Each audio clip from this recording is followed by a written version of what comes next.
So, just so our audience are like aware of who you are, Jessica, what is it you do? What areas of tech do you focus on? Okay, so my name's Jessica Driscoll and I'm the Director of Immersive Technology at Digital Catapult. And the area I look after is called Virtual Environments and Cyber-Physical Systems. And that comprises of metaverse, advanced media production and digital twin. So it spans all sorts of extended reality, from haptics to virtual reality to all things metaverse. Brilliant. Have you touched on any sort of augmented reality stuff, or is it usually just virtual reality, that sort of thing? Oh no, augmented reality as well. Oh, fantastic. We'll talk a bit more about that later. Of course, do you mind explaining a bit about what Digital Catapult is, how it can help, say, because I've done my research, how it can help, say, a campus startup or something like that? Mm-hmm. So Digital Catapult, we do a range of different activities, and it's not only an immersive technology department. We've got a 5G department, an AI department, Wow. a distributed ledger department, and most latterly a quantum department. And we also have an innovation services arm. So we run accelerator programs for startups and for scale-ups. We run accelerators all over the country and do regional development programs as well. And we also have a range of facilities around the country. So there is an immersive lab in London, one in Gateshead, one in Belfast. And we've also got 2 virtual production studios which are interconnected, one in Gateshead and one in London, which both have private 5G networks. So in terms of startups, they could come on one of our acceleration programs, they could use our facilities, they could also work on collaborative research and development projects with us. So we do a number of those, working with academia. We also run challenge calls sometimes, where larger companies, people like Niantic, for example, might put out a challenge call and say they would like to explore something along augmented reality in retail, for instance, which is what we did a little while ago. And teams or companies can put a bid in and do that with Niantic, along with the support of Digital Catapult. Wow. Here I was from the understanding that it was just an incubator, but there's so much more to that. Like, I was especially surprised when you said quantum as well. How new is that? So we've been working on quantum now, I think, for the last 18 months or so. And it's very much in the kind of, stakeholder engagement, awareness raising, policy piece at the moment. Mm-hmm. So we're not building anything with any kind of quantum computers, but that will probably be the next stage.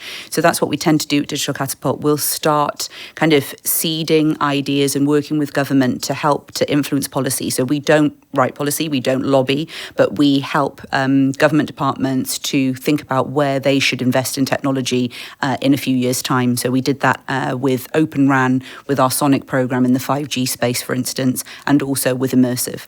Wow. So obviously, this has completely blown my expectations about what Digital Catapult was. It sounds like you guys have got like a huge influence over not only general affairs, but innovation as well. I find that fascinating. Now, particularly you said earlier about augmented retail as one of the projects you've worked on. Do you mind elaborating a bit more on some other exciting projects that you've worked on? Maybe some of your favourites, of course. Okay, well, one of my favourites was called the Creative XR project. So what we did, we worked in collaboration with the Arts Council, and we gave 20 companies £20,000 to make an early stage prototype. So they were generally arts and heritage companies and artists matched together with developers to create these early stage prototypes. Then we had an international showcase where we brought together commissioners and funders from all over the world to come to London to see these prototypes. And then we chose the best 3 or 4 of those, gave them more funding, up to around £200,000, and then helped them with an executive producer to distribute those projects more widely.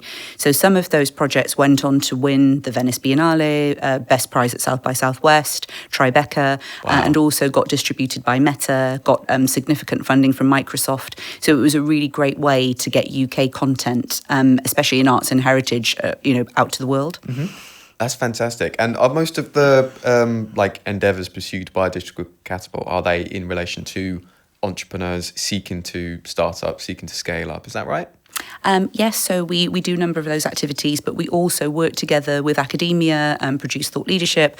We kind of sit in the middle of academia, startups, scale-ups and enterprise, and we kind of act as a convener, as a catalyst, as a translator in a lot of ways, because it's very difficult for a large company, say for example like Niantic, to work with a smaller company sometimes, or somebody like NVIDIA.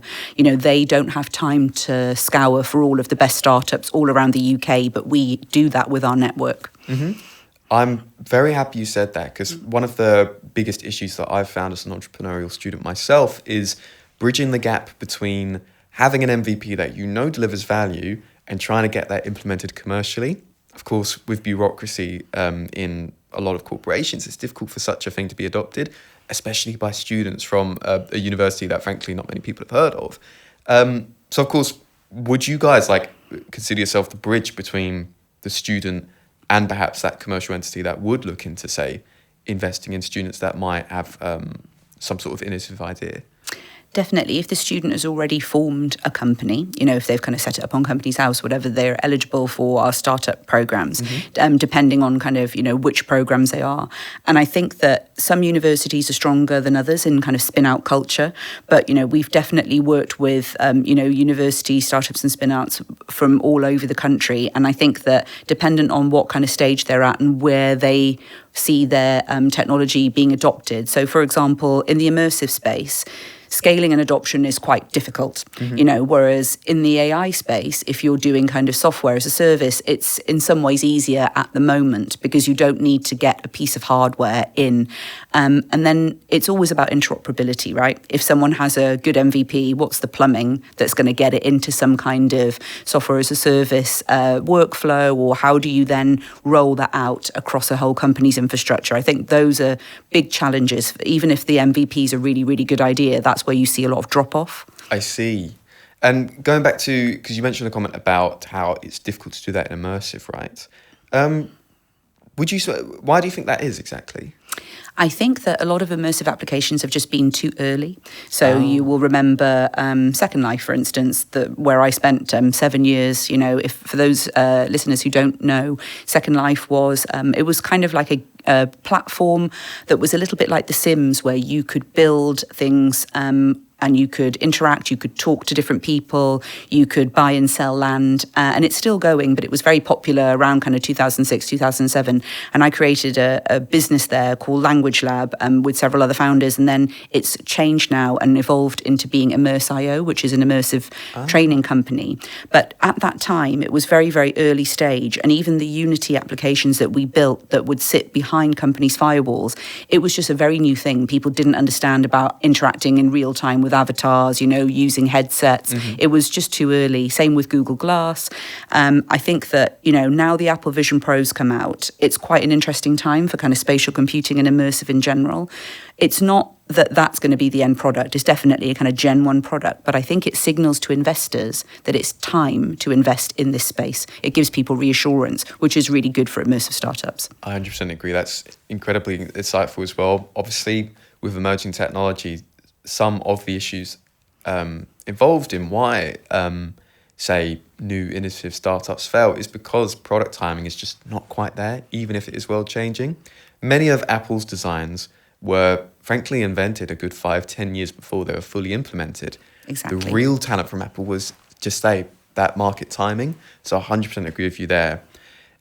See, Vinoba, our guest last time, she talked about how one of her first experiences with VR was basically stepping into this 3 meter by 3 meter by 3 meter cube, basically this virtual reality experience cube thing. I'm butchering her explanation, but effectively the result was she fell in love with it from that instance, from that one time trying it.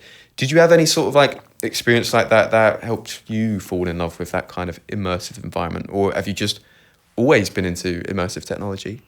Well, I've always been interested in immersive technology from my time at Second Life, but when I went to work for a company called Inition, that was an experiential brand agency, the first time I tried virtual reality with the Oculus DK1 was on something called the wingsuit that was created for Nissan. So there was a platform that you lay on that had a sub-pack in it, and you were strapped in, so you were lying down, like face down on a kind of platform, and the platform tipped ever so slightly, so you had the headset on, and in the headset you had to move around and catch all of the kind of coins. Wow. It was part of a game, and there was a fan, so it was incredibly immersive. It completely blew my mind, and I thought, this is what I want to do. I want to be a VR producer, so I did. That's awesome. And of course, you did work as a freelance VR producer, didn't you? I'll talk about that a bit more later because I'm really interested about that.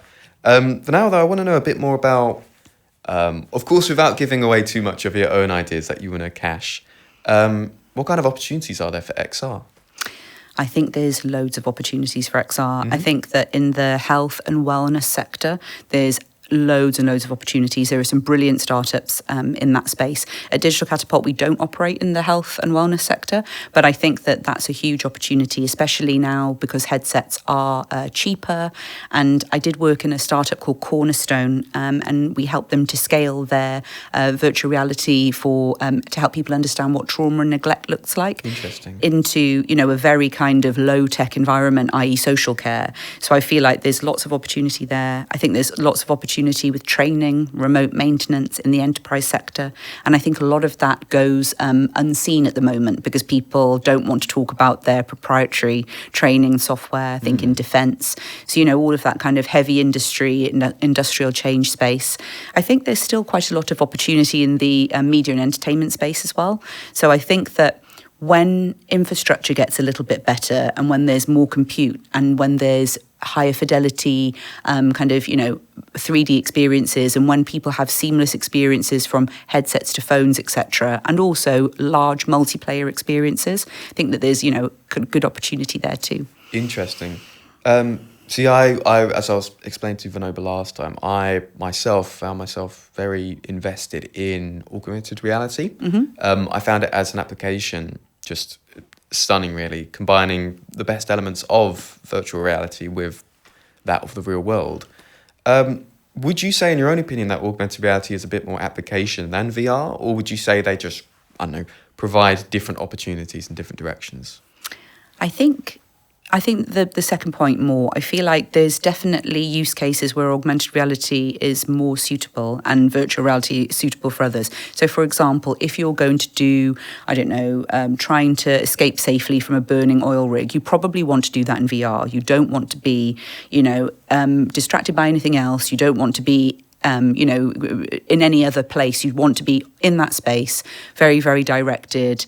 But then if you want to do something like, say if we were all in the stadium at the Olympics and we wanted to play a game that involved the athletes and other players within the stadium and create something together, I think that augmented reality is much better because you can see everybody, you're in the space, it's much more communal.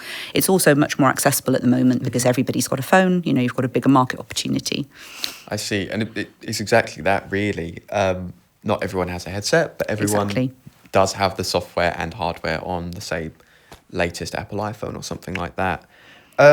You mentioned earlier, if I refer back to my notes, so of course, you talked about how there are many different applications for how VR can help us.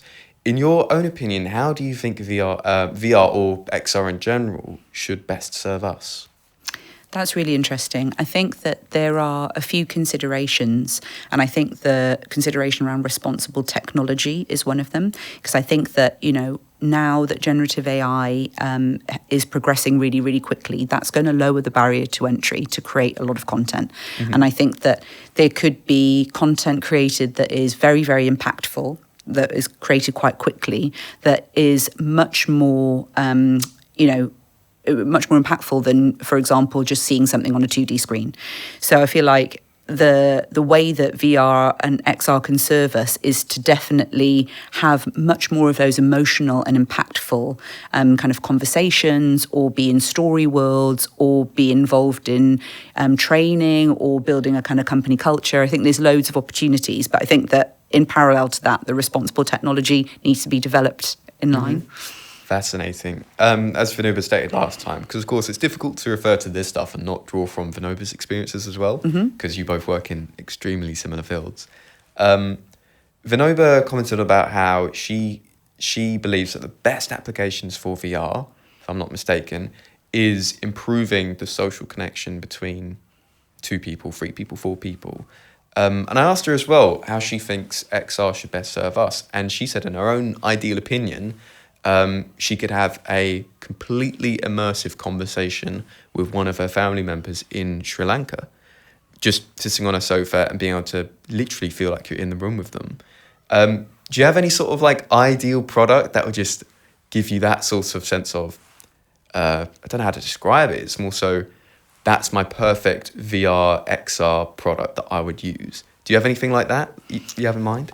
Well, a little while ago, we worked on a project called the Immersive Arcade, which was the first virtual reality national showcase. So we picked the best of British examples over the last 20 years, put them into the platform, the Museum of Other Realities, and then that was, available to anybody in the world to kind of come on board. So we had examples from people like Megaverse, from BBC. We had a great collection of those 20 pieces. And it was such an amazing experience because I could meet people from around the world, but also I could experience those pieces without being crowded, because I really like going to museums and galleries, but I really don't like going to exhibitions where there's loads and loads of people. I can't. When was the other exhibition I went to the other day? I went to the Wildlife Photographer of the Year. Oh, wow. It was really, really lovely, but I would have much preferred to do that in VR. Mm-hmm.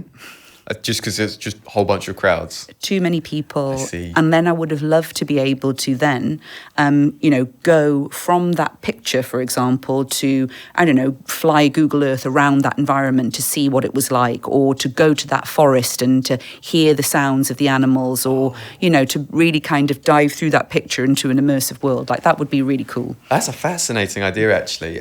So it would be kind of similar to immersive Google Maps. Exactly. Wow. That, I think, would be brilliant. I don't think that would like upset the holiday industry, but it would certainly be, I wouldn't even call it an alternative. I just think that would definitely be something that I would want to use, because let's say I want to go to the shrines out in Japan or something like that. A holiday like that would cost me, I don't know, about 3-4 grand on flights alone, if I'm not mistaken. Exactly. But being able to open up Google Maps, plug in my headset, and just be able to experience it as though I am there, that would be brilliant. I can see the world without actually stepping out the front door. And I think another point that I feel with VR or any kind of immersive experiences is the fact that it could be very, very personalised to you. So if I go to a museum or a gallery, the curator, even though now there are steps taken to ensure that there's more sort of representation and not through one sort of a lens, and they're very, very alive to that. I was at the Wellcome Collection the other day and they'd kind of laid out and explained why they'd taken these steps. I feel like, as a mixed race, middle-aged woman who likes X, Y and Z, I could have a super personalised experience in that virtual gallery that would really be resonant for me, that might not be so resonant for you, but then you could have your personal experience. Yes, 100% agree with that. Now, a while back, I said I want to come back to this. You said you worked as a freelance VR producer.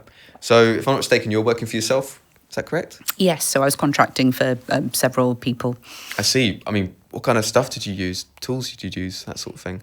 So that was a little while ago now, and I'll talk about a couple of the projects. So two of the projects were 360 films, one for UNICEF and one for Rotary, and they wanted to use these films as part of their donation campaigns. So they found out that using VR in these kind of donation campaigns, or to influence senior stakeholders about policy, it was kind of 6 times more likely that people would donate, or kind of come around to their way of thinking. And both of the films were around the eradication of polio. Oh. So we were using kind of hacked together rigs of GoPros at that time, and there was a lot of stitching involved, kind of a lot of painting out in post. We were recording spatial audio, which was really good. So, and we also had great talent as well. Ewan McGregor was in one of the films, which helped with the distribution. So that was on the kind of 360 side. And then I did a project for Fidelity Investments. And what they wanted to do, we were using HTC Vive then. They wanted to show people their investments as a solar system. So, your investments in, I don't know, oil and gas would be Jupiter, and then you'd see it kind of growing. So you could stand in the middle of all your investments and move them around and see how fast they were growing and how big they were all at once, because they wanted a different way to do data visualization. Awesome. And when you say, because obviously you said Jupiter the gas giant for gas and oil, was that deliberate? Because obviously Jupiter being a gas giant. Oh, no, that was just a happy mistake, I think. I thought that was very clever. It's okay. Of course, the next part, I want to talk a bit more about you as a person, your character and your work ethic, and relate that to the students somehow. I always open with this part because I think it matters most to our audience. So in a rapidly evolving world, you can feel very uncertain, especially at my age, be it 20. Whereabouts were you when you were 20? Did you have a roadmap of where you want to go? Did you yourself feel uncertain? That's a very good question. So when I was 20, I was just about to finish my social anthropology degree at LSE. I was living in London, and it was interesting. So being at LSE, a lot of the students were going to pursue more corporate endeavours, working in finance, working law, etc. There were loads of international students, many of which who had a very big contact base already.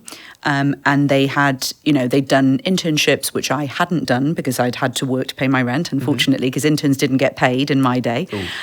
So at that time, I did feel quite uncertain about what I wanted to do. With a social anthropology degree, it was very, very broad. I didn't know then I was going to work in technology at all. I thought that I would end up, I might have gone into academia, or I ended up working in advertising, which was very kind of strange to me, and kind of market research. But I did feel quite uncertain at that time. However, socio-politically, it was a very, very positive time in the UK. So a lot of growth, kind of low unemployment. So it felt kind of very hopeful. Oh, good. But I think that me as the time, I must say, I didn't really have a plan. Okay, I'll be really honest. There wasn't a big game plan there. Honestly, if you were 20 years old with a roadmap of how you want your life to look, I'd be thoroughly impressed. So it's not to worry. I've met them. I've met a few as well, and they are quite different, and you need to, say, you're a casual uni student or something like that. I mean, what I find most fascinating about that is you mentioned the tone of the time was quite optimistic, say. Do you reckon the tone shifted for 20-year-olds in this time, say? Do you think it's maybe become more pessimistic? I think that the kind of rhetoric around everything has become more pessimistic. However, I think that within that, then there are always opportunities. People are worried about AI, for instance, and they're worried about geopolitical circumstances. But I think that when those times happen, it does spark great creativity. If you think about the 20s and the Depression, and then you think about COVID, all of the amazing kind of inventions and pivoting and craziness that came out of that. I think that wherever there is kind of disjointing and pressure, there is some sort of creativity that comes out of that. And I feel like, if students do feel kind of worried about what's going on, I feel like it's also a great time to sort of pause and maybe rethink and just try to put a different lens on something. So talk to people who are not in your industry, for instance. I just got back from South by Southwest, which, if listeners who are not familiar, is a conference held in Austin, Texas, where 250,000 people come from all over the world. Wow. And there are tracks of interactive film and music, and they all come together in a big kind of melting pot. And you can attend talks around kind of space or green energy or music. One of the themes was psychedelics, who knew? But going to events like that and interacting with loads of different people really helped me to feel like, okay, there's pessimism here, but in this industry, there's a lot of growth. How can I get over to there and do something with them while using my skill set? Fascinating. Now, of course, you've done some very impressive things. Like to say you're on the forefront of immersive technology would be an understatement. If you ask me, I've been really pleasantly surprised over just how involved Digital Catapult is with the world. I mean, to get to that level of, say, what's the word I'm looking for? To go about and achieve such things like that, you would need quite a strong work ethic. Do you have any sort of motivation that you are consciously aware of that propels you in such a good direction? That's a really interesting question, and I think that there are a number of motivations. I've always liked a challenge. I've always liked to learn new things. I've always liked to collaborate and bring different people together. I feel like from all of the technical things I know, I feel like that's my big strength, getting a good team to deliver a really good project. So, that sort of, people call them soft skills. They're not the soft skills, they're the hard skills. Yep. And you need to practice them. I think that, also, it sounds a little bit cheesy, but being a woman in technology, I've been in rooms full of men for the last 20 years. Mostly in the early days, the youngest woman in the room, the only woman in the room, etc., etc. So you have to build quite a lot of resilience to be able to, make your voice heard. To be able to kind of show to people, even though you're maybe young and inexperienced, you have something to say. So I feel like all of those things have built up my work ethic, and also always wanting to do something that's high quality. I'm really glad you spoke about the soft skills section there, because we actually have lecturers here that believe the exact same thing. These aren't so much the soft skills, as it were. They are quite hard, especially for the demographic of students that would be studying computer science. I mean, you don't need to dig into data analytics to realise that usually the people that are invested in technology subjects tend to be quite introverted, tend to be quite, let's say, software or hardware focused. They focus on the deliverable, the product, and that's kind of their ilk, as it were. But of course, it's extremely important to cultivate these soft skills. And again, I'll quote that because I don't believe they're soft skills either. From your own experiences, how important is it that students who are, say, really invested in programming to learn these skills and to apply them in the workforce? Because from the general vibe that I get of attending lectures, they don't really think it matters that much. So what do you think? So I'll talk a little bit about the team that I'm part of now, the technology team at Digital Catapult. We're around 90 people. And as you said, there's a very big spectrum of, communication styles. There are people who don't like presenting, people who don't present at all. And then there are people who are front-facing, who deal with clients, etc. But within that team, there are kind of mechanisms and cogs that people can form together so people know what people can and can't do. And also, I think that setting out what your communication skills are like and what you can do and can't do at the beginning of a project is not a failing at all. It's a strength, because, there will be people who will be able to advocate for you, or if you don't like kind of conflict, there will be people who don't mind, raising that for you. And you just have to be very clear in your expectations, I think. But I do feel that it is very important for everybody to get to a kind of, a working level of communication with others. And that's not to say that everybody needs to be a great public speaker. Some people really dislike it. But, if you only liked communicating on Slack and email, make sure they're really, really clear emails. And then, make sure you've told the person, I really don't like these sorts of situations, but can you help me? I think it's just sort of reaching out so everybody can, help each other to communicate in a good way. I like that. It's working with your strengths rather than trying to say, obviously, we should all be cultivating our weaknesses and, overcoming our shortcomings. But I think it's something that's not, I think it's more so neglected in academia, where we're not really told to really lean into that strength, or really lean into the stuff that you're good at. Follow what you're interested in, work on your shortcomings. But that's a message that I myself personally haven't heard too much. And I like what you said earlier about if it's something that is an issue, be aware of it. Of course, the famous words inscribed in the Temple of Apollo, know thyself. Indeed. Yes, 100%. I think that's the hardest thing, though. And also people, and there's a cultural element as well, right? So people are from all over the world in all kind of working environments now, in particular with remote. So we have to be cognizant of, some people are more direct, some cultures, and, one shouldn't be offended then potentially, and others are less direct, and you have to really kind of dig into what they mean by that. But that's all the fun of working in a collaborative team, right? You never know what's going to come of that. Yes, precisely. Now, of course, I think we're coming to the 30-minute mark anyway now.